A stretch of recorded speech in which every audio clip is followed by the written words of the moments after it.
वो रेमन तो, अरे कोई रुको उसको। अरे हेलो,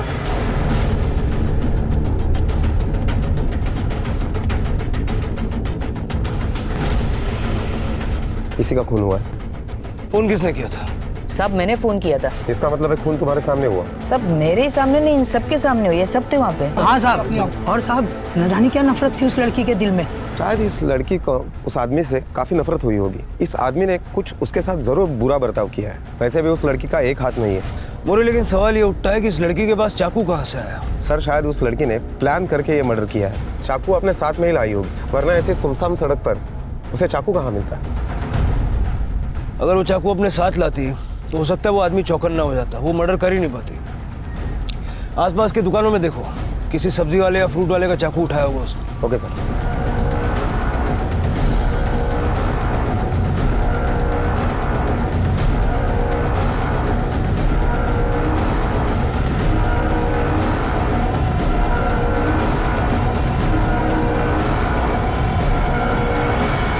इंस्पेक्टर, आपको पूरा यकीन है कि मर्डर इसने किया है? क्या मतलब, मैं समझा नहीं। ये देखिए लड़की की फाइल। ये कुछ 19 साल की होगी और उसकी बॉडी पे इतने सारे मार्क और निशान हैं कि मुझे लगता है ये खुद एक विक्टिम है। मतलब? ये लड़की अपंग है, पर जन्म से नहीं। इसका एक हाथ बाद में काटा गया है और मारने और पीटने और जलाने के एक नहीं, काफी निशान है।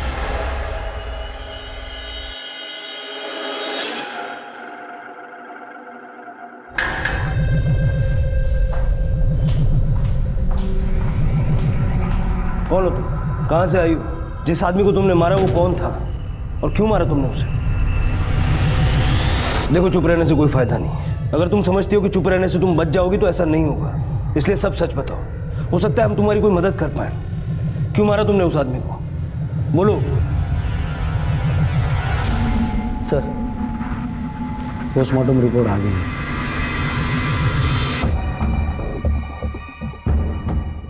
मोरे, पीएम रिपोर्ट के हिसाब से ये आदमी नेत्रहीन है, वो भी जन्म से। सर, जो आदमी देख नहीं सकता उसे बचना छुपना बहुत आसान होता है। फिर एक नेत्रहीन आदमी इस लड़की को इतना टॉर्चर कैसे करेगा कि वो लड़की गुस्से में आकर उसे मार दे? इस केस के और भी कई पहलू हैं। मोरे, इस केस को सॉल्व करने के लिए उस लड़की और उस आदमी का आइडेंटिफिकेशन बहुत जरूरी है। मर्डर वेपन के बारे में कुछ पता चला? नहीं सर, हमने आसपास की सारी दुकानों पर इंक्वायरी की, लेकिन वो चाकू किसी का नहीं है। उस लड़की के पहनावे को देख के लगता है कि वो तो यहीं की है, लेकिन वो आदमी जिसका खून हुआ है, लगता है वो दरगाह पर चद्दर चढ़ाने के लिए किसी और शहर से खास आया था। अगर ये दोनों अलग अलग शहर के हैं तो इन दोनों के बीच में लिंक कैसे हो सकता है? मोरे, इस लड़की का बयान हमारे लिए बहुत जरूरी है। जितना जल्द हो सके इस लड़की और उस आदमी के बारे में इंफॉर्मेशन कलेक्ट करो। Okay sir.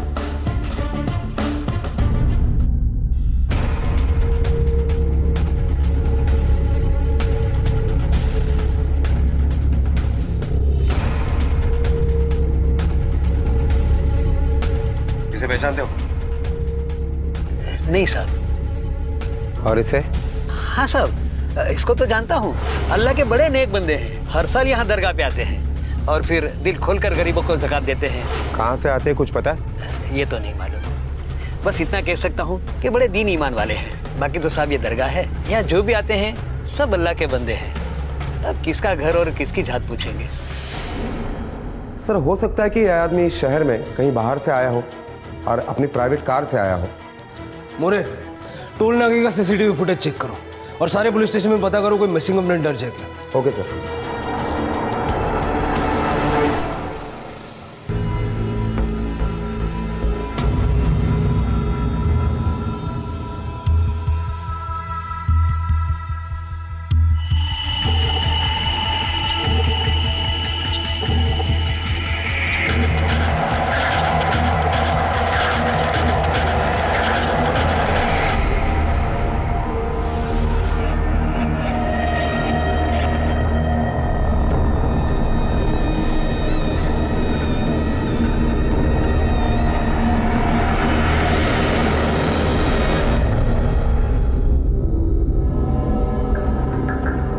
ये लड़की, उठ चल खाना खा ले और बाद में ये कपड़े बदली कर लेना।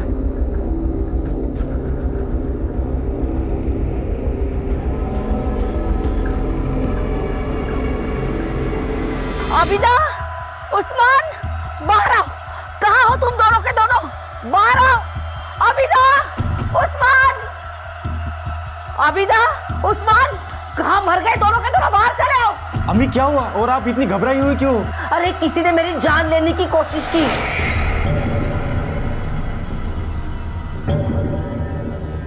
कोई नामुराद मेरी जान लेना चाहता है और तुम दोनों घर में बैठे आराम फरमा रहे हो। क्या? और आपको कौन मारना चाहेगा और क्यों? मुझे तो मेरे अपने ही मारना चाहते हैं, लेकिन मैं भी ऐसी सख्त जान हूं ना, इतनी आसानी से मरने वाली नहीं हूं। अब देखना कैसा तमाशा दिखाती हूं मैं। चला।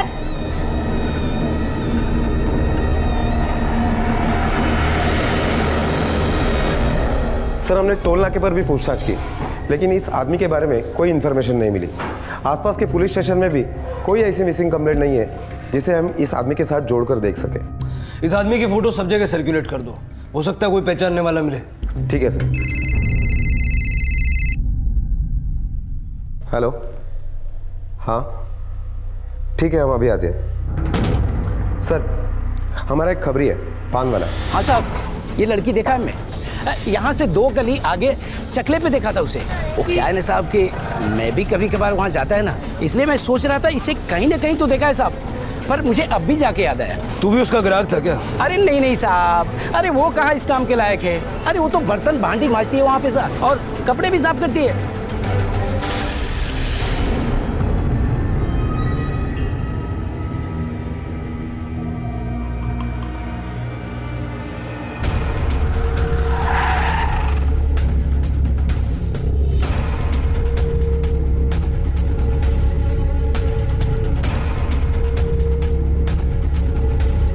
अरे आज सूरज किधर से निकला?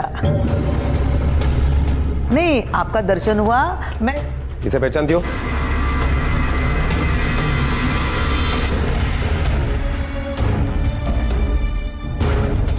बोला ना नहीं पहचानती, इधर की होती तो पहचानती। देख झूठ मत बोल, क्योंकि हमारे पास इंफॉर्मेशन है ये लड़की तुम्हारे यहाँ कपड़ा और बर्तन मांजने का काम करती है। क्या साहब, अब कपड़ा और बर्तन मांजने वाली का मैं हिसाब रखूंगी। शायद लड़की को करीब से देखने के बाद सब हिसाब याद आ जाएगा। Patil madam. Yes sir. Guide टका हिला। चल अरे काय कर? चल चल। अरे छोड़ ना। अरे क्या करती है? मैं छोड़ूंगी नहीं। मैंने कुछ नहीं किया, देखो याद रखना, मैं छोड़ूंगी नहीं। अरे अरे अरे ये क्या जबरदस्ती? हाँ हाँ, कोई बर्तन मारने वाली लड़की का मेरे पास क्या काम है? मुझे लड़की चाहिए, लेकिन बिल्कुल चुप। लड़की को लेकर आओ। Yes sir.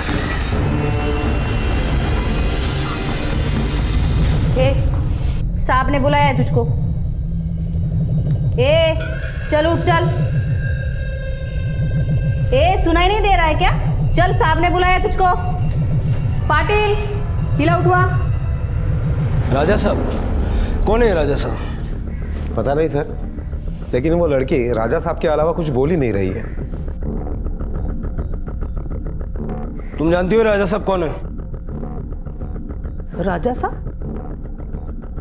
मैं नहीं जानती। झूठ मत बोलो। कोई कस्टमर है तुम्हारा?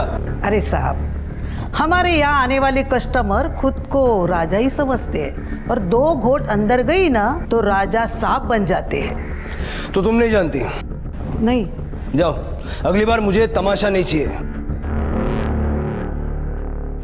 मोरे, इस लड़की का और राजा साहब का क्या कनेक्शन है? कौन होगा ये राजा साहब? मोरे, कौन हो सकता है ये राजा साहब जिससे ये लड़की होश में आने के बाद भी इतना डर रही है? सर मुझे लगता है इस लड़की ने जिस आदमी का खून किया है वही राजा साहब हो। लेकिन चेक करना पड़ेगा कि उसका बैकग्राउंड शाही है भी या नहीं। और मोरे, ये भी पता लगाओ कि इस एरिया में कोई ऐसा आदमी है क्या जिसे लोग राजा साहब कहते हैं। Okay sir.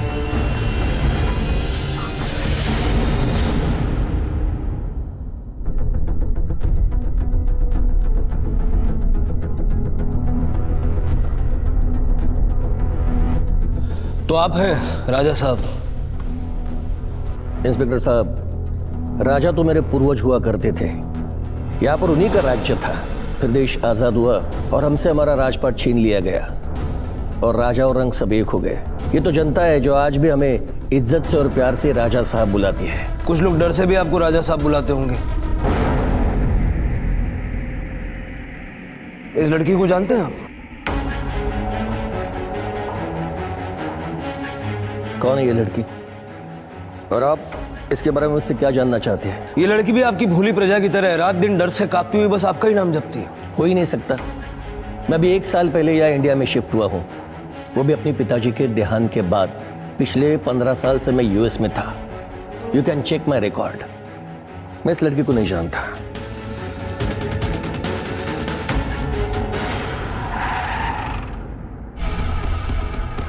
सर, ये राजा सच बोल रहा है। हमने उसकी इंक्वायरी निकाली। वो सचमुच 1 साल पहले ही वापस आया है और उसके पास्ट में भी ऐसा कुछ नहीं मिला जिससे ये साबित हो सके कि इस लड़की के साथ उसका कुछ कनेक्शन है। मुरे हम फिर से वहीं आगे खड़े हो गए जहां से हम चले थे कि कौन हो सकता है ये राजा साहब।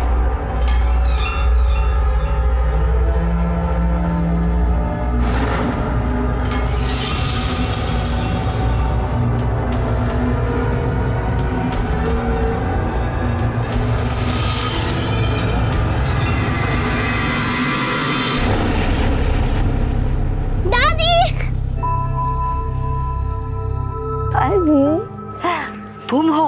मैं कितनी डर गई थी पता है? दादी, दादू आने वाले थे, वो क्यों नहीं आए? तुम्हारे दादू हर साल की तरह दरगाह पर गए हैं। कुछ दिनों के लिए वहीं पे रुकेंगे, हमेशा की तरह 8 दिन तक। उसके बाद वो सीधा यहीं पे आएंगे। मैंने उनसे कहा है आते वक्त वो तुम्हारे लिए ढेर सारे तोहफे लाने वाले हैं। वो 8 दिन के बाद आएंगे। ये क्या बात हुई? ये तो तुम्हारी दादी के साथ नाइंसाफी है। दादू नहीं आए इसलिए बड़ा दुख हो रहा है। तुम दादी से प्यार ही नहीं करते हो। करता हूँ ना, दोनों से प्यार करता हूँ। मेरा बेटा।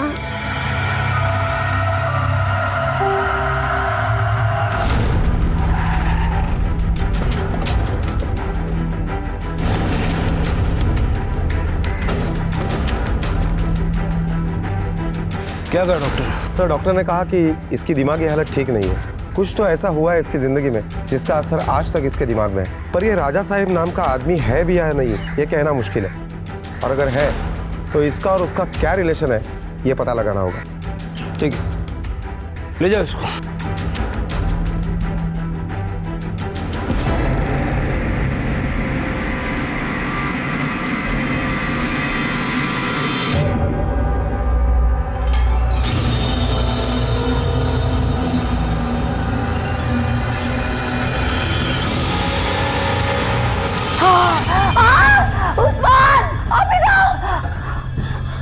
अम्मी, क्या हुआ अम्मी? वो यहाँ पे कोई है यहाँ पे। मुझे मारना चाहता है और उसके हाथ में ऐसा ही हथौड़ा था ना। हाँ। अरे वहम है आपका।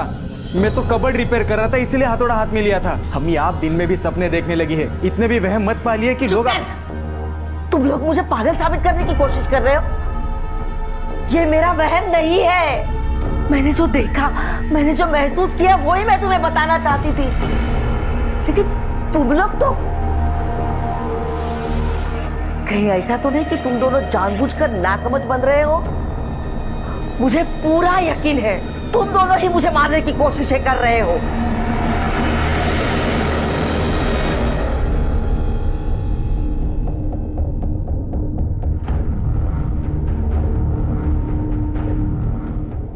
क्या रे, इधर मरवाने के लिए लाया क्या? अरे वो लड़की जिए या मरे, फिर हो गया। चल यहाँ से। बेटी है वो मेरी, उसके साथ ऐसा बुरा होते हुए कैसे देख सकता हूँ मैं उसको अपने साथ लेकर जाएगा। तेरे को जाना है, जा तू। दादी कब खत्म होंगे 8 दिन? दादू कब आएंगे? थोड़ी देर बैठ ले मेरे साथ। तेरे दादू आएंगे ना तब तू पलट के देखने वाला भी नहीं है मेरी तरफ। अम्मी, दूध।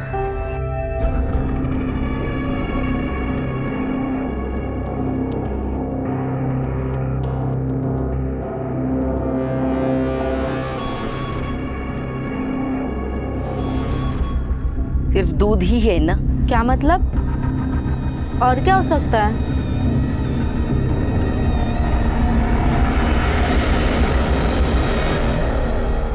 ले बेटा दूध पी ले, दूध पीने से ताकत आ जाती है। हाँ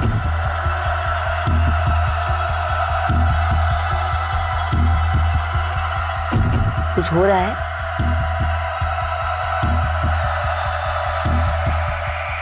अम्मी अम्मी अब्बू का 3 दिन से फोन नहीं लग रहा है। आपकी कुछ बात हुई क्या? कहाँ कोई बात हो पा रही है, मुझे भी तो उनकी काफी फिक्र हो रही है। अम्मी अभी फिक्र करने का वक्त नहीं है, हमें पुलिस के पास जाना होगा, कोई आम बात नहीं है। नूर, वो सिर्फ तुम्हारे नहीं मेरे भी अब्बू है, इतने तेवर दिखाने की कोई जरूरत नहीं है। अच्छा, फिक्र करने के अलावा कुछ कर रहे हैं? सिर्फ बैठ के इंतजार करो। जबान को लगाम दो नूर। हो सकता है बैटरी खत्म हुई हो या मोबाइल में कोई खराबी आई हो। माना कि आप सही सोच रहे हैं, पर भाई अब्बू इतने लापरवाह नहीं हो सकते कि वो पीसीओ से एक फोन करके अपने घर की भी खैर खबर ना पूछे। अम्मी हमें तो डर लग रहा है कहीं अब्बू के साथ कुछ गलत ना हुआ हो। पता नहीं आप लोग इतने सुकून से कैसे बैठे हैं। अब बस करो नूर। अरे बस करो भाई, अब्बू की फिक्र में तुम दोनों तो लड़े ही जा रहे हो। बस ये नहीं कि पुलिस स्टेशन जाके उनके गुमशुदगी की रिपोर्ट लिखवाए। हेलो, हाँ हम हमारी फॉर्मेलिटीज पूरी कर लेते हैं, बॉडी तो नहीं है लेकिन उसके कपड़े हम फैमिली को हैंड ओवर कर देते हैं। सर उस डेड बॉडी की पहचान हो गई है। उस आदमी का नाम रहमत खान है, पाली का रहने वाला है। उसकी फैमिली पाली पुलिस स्टेशन में मिसिंग कंप्लेंट लिखवाने गई थी। जहां हमने फोटो भेजी थी उसी से उन्होंने पहचान लिया। कल रहमत खान की फैमिली उसके कपड़े क्लेम करने के लिए आ रही है। तब तक मैं फॉर्मेलिटीज कंप्लीट कर लेता हूँ। ठीक है। Okay sir.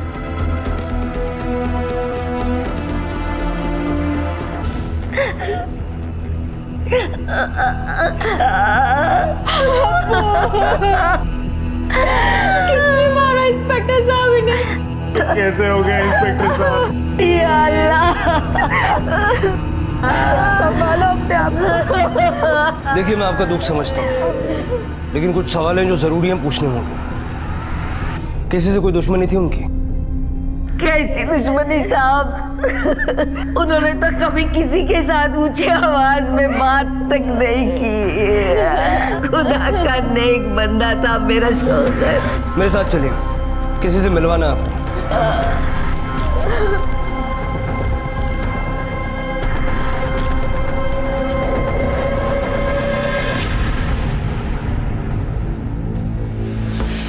आप लोग जानते हैं इसे?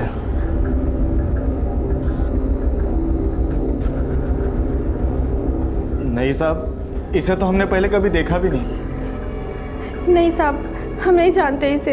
ये कौन है? कौन है ये लड़की?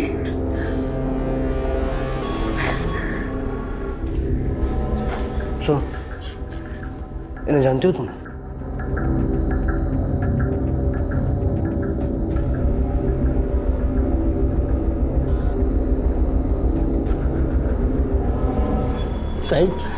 साहब मेरा नाम तात्या है, मैं भिखारी है साहब। वो लड़की 1 साल पहले मेरे को अपने नाके के सिग्नल पर बैठी हुई मिली थी। वो डरी भी और सहमी भी थी, और ऐसी जवान लड़की अगर रास्ते में बैठी मिलेगी तो किसकी भी बुरी नज़र गिरेगी ना। तो मैं ही उसको बोला था, अगर ये सब बुरी नज़र से बचने का है तो तेरे को बदसूरत ढूंढना पड़ेगा। और फिर उससे मेरी बात मान ली साहब। साहब मैंने तो सिर्फ उसके भले के लिए उसका हाथ काटा।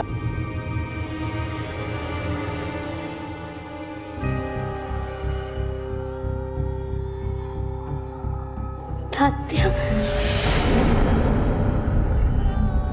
तात्या, तात्या, मंजरी, तात्या।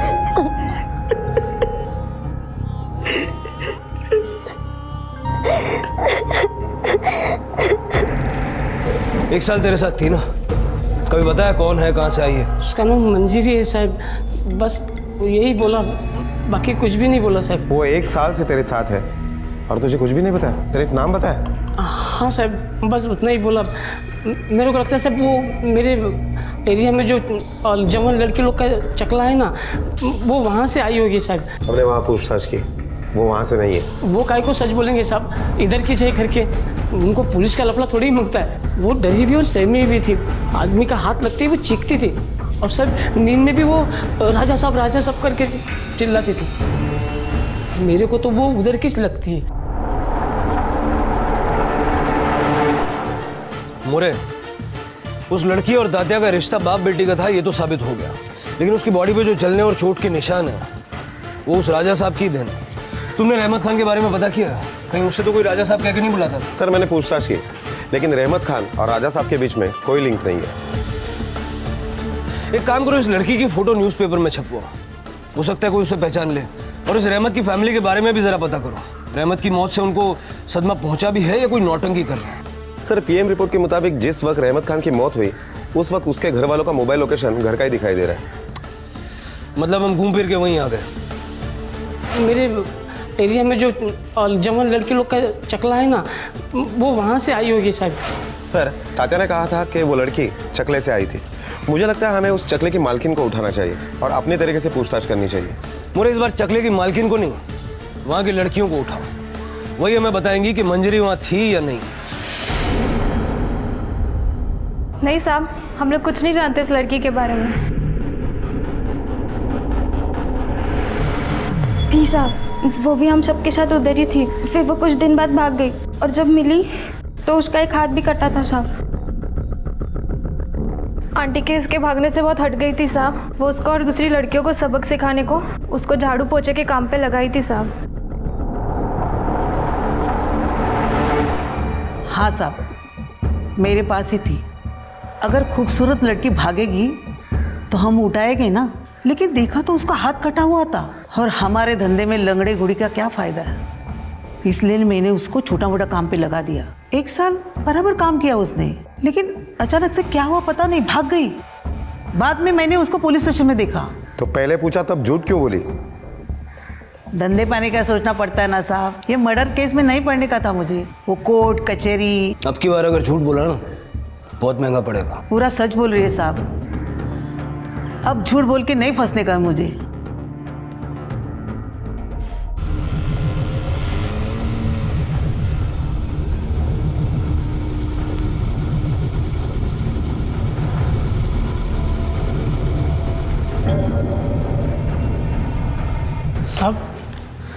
साहब आपने ही ये फोटो पेपर में छपवाई थी ना? हाँ, तुम जानते हो इसे? हाँ, मेरी बेटी है शायद। शायद मतलब अपनी बेटी को नहीं पहचानते? सर ये कुछ 10 साल पहले मुझसे मीरज में खो गई थी। तब की और अब की सूरत में थोड़ा सा अंतर है, लेकिन ये देखिए ना, उसकी आंखें देखिए अभी भी ऐसी भी है। ये कुछ टेस्ट की रिपोर्ट जो उसके बचपन में करवाई थी, इससे पहचानने में कुछ मदद मिले तो। मोरे,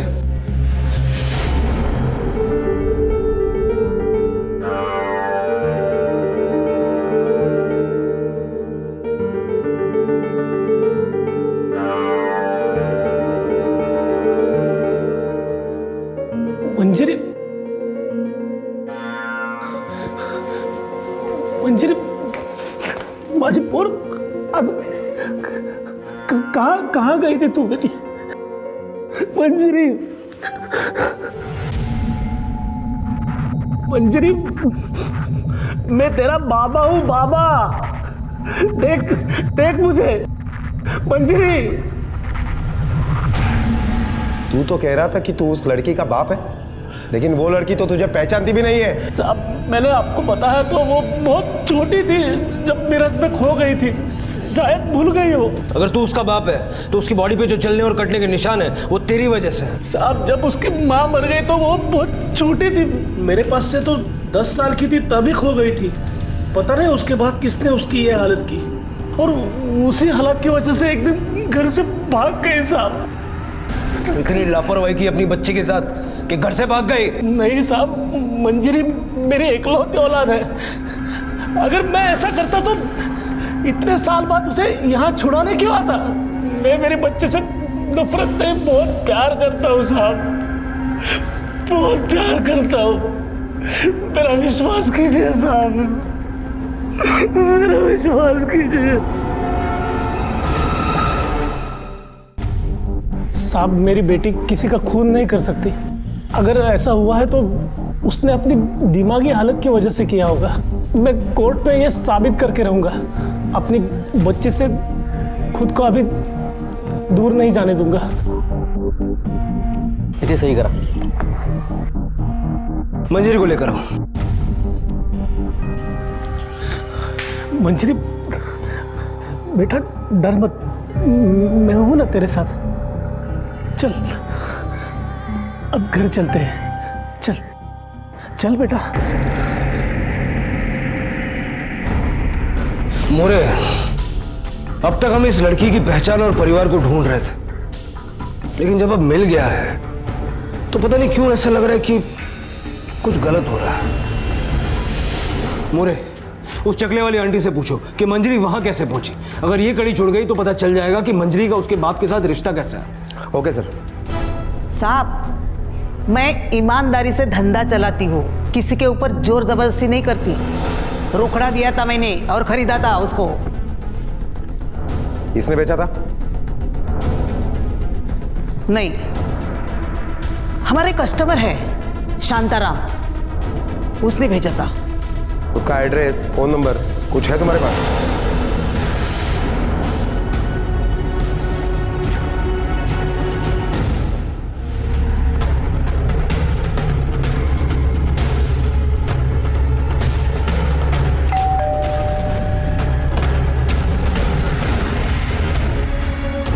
शांताराम? बोला साहब। अरे साहब साहब साहब क्या हुआ? अरे साहब क्या हुआ? मैं सच बताता है साहब, मैंने उसका दिमागी हालत देखकर उसका फायदा नहीं उठाया। मैं तो उसको खरीदा था, पूरा 50,000 रुपया दिया उसको। वो जानवरों की तरह मारता था उसको, हंटर से जलाता था उसको साहब। सर, कॉल रिकॉर्ड्स और लास्ट फोन लोकेशंस। वो 25 तारीख को आया था तेरे पास? हो साहब। इसका मतलब है कॉल रिकॉर्ड के हिसाब से भी उसका मोबाइल लोकेशन रहमत खान की मौत की जगह का ही है।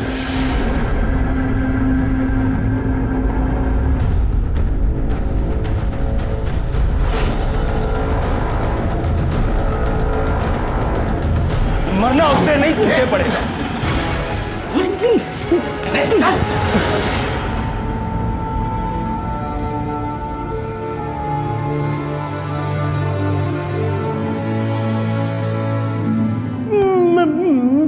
मैं ही हूँ राजा साहब।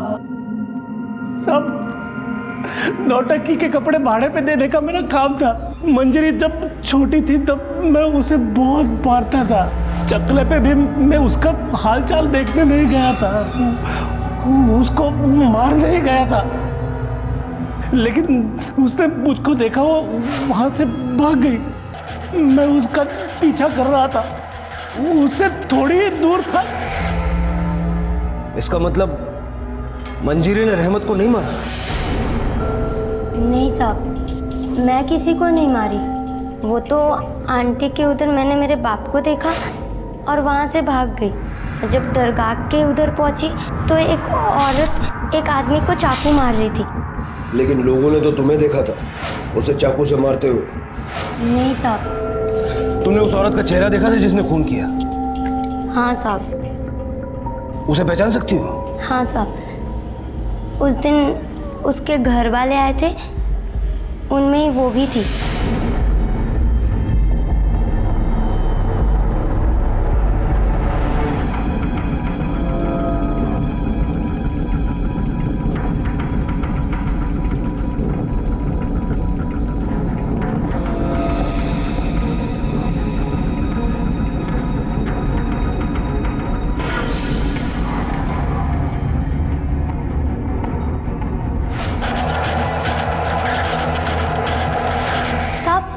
इन्होंने ही मारा था उस आदमी को।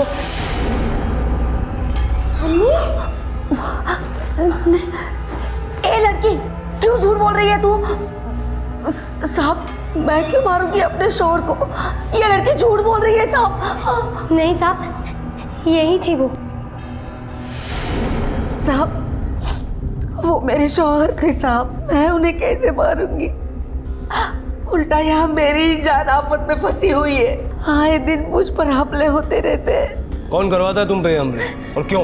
जायदाद की लालच में मेरी बहू और मेरा बेटा ही करवाते होंगे मेरे पे हमले। साहब, अम्मी झूठ बोल रही है। खुद को बचाने के लिए ये सब किस्से कर रही है। वो खुद गई थी अब्बा के साथ दरगाह के सफर पे। उन्होंने ही मारा होगा अब्बू को। हम तुम्हारी उम्र का लिहाज कर रहे हैं और तुम्हें तो उसकी कुछ पड़ी नहीं। Patil madam, yes sir. लगता है ये चाहती है तो तुम्हारा हाथ दिखाई दो। नहीं नहीं नहीं, मारना नहीं, मैं बताती हूँ मैंने अपने शौहर का कत्ल कर दिया, लेकिन कसम से साहब वो दोनों मुकर रहे हैं, पर उन्होंने मुझे इसमें साथ दिया था, कहीं ये राज मैं किसी पे जाहिर ना कर दूं, इसलिए वो दोनों मेरा भी कत्ल करवाना चाहते हैं साहब। सर माना कि ये सब हमले हमने ही करवाए, पर अब्बू के कत्ल से हमारा कोई वास्ता नहीं है। ये अब तुम दोनों नहीं, कोर्ट तय करेगा। मारना पड़ा साहब, क्या करती। मेरे शौहर को पता चल गया था कि हमारा बड़ा बेटा जो है वो उनकी औलाद नहीं है, इसलिए उन्होंने अपनी सारी जायदाद हमारी बेटी नूर के नाम पर करने का सोच लिया। उस दिन जानबूझकर मैंने अपना मोबाइल घर पर रख दिया और इनके साथ दरगाह पर चली गई। जायदा,